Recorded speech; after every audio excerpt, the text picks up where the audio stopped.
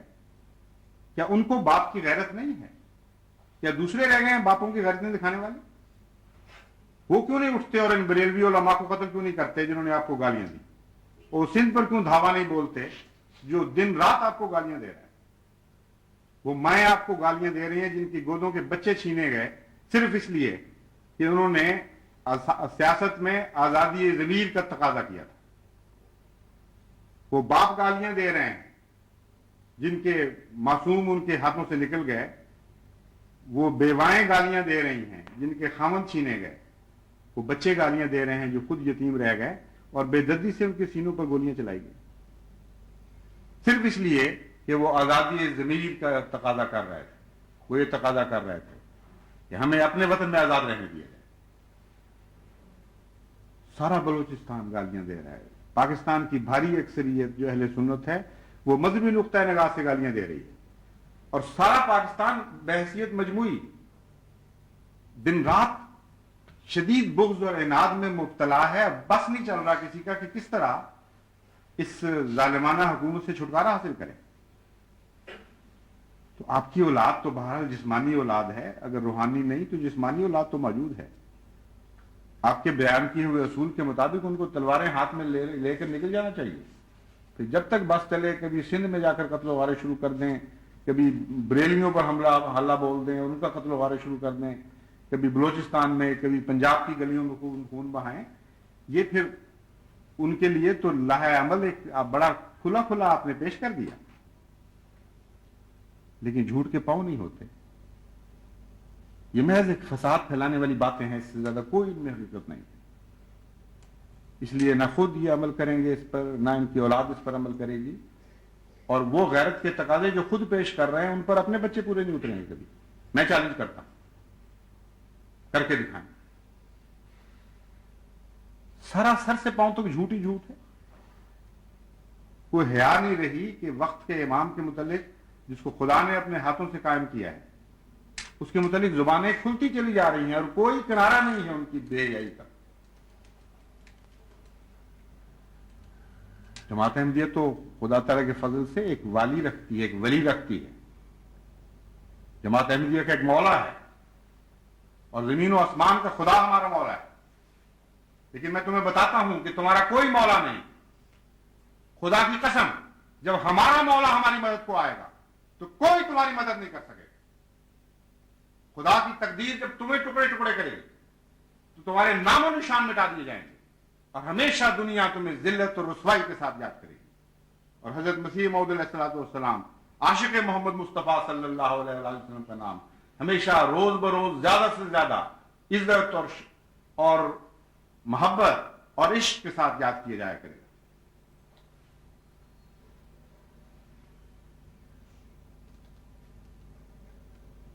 عجیب و غریب بہانے بنائے گئے ہیں کہ حضرت ہم کیسے برداشت کر سکتے ہیں کہ ایک جھوٹا نبی، ایک جھوٹا دعوے دار، ایک مفتری، نعوذ باللہ من ذالک، حضرت محمد مصطفیٰ صلی اللہ علیہ وآلہ وسلم کے مقابل پر نبوت کا اعلان کر دے.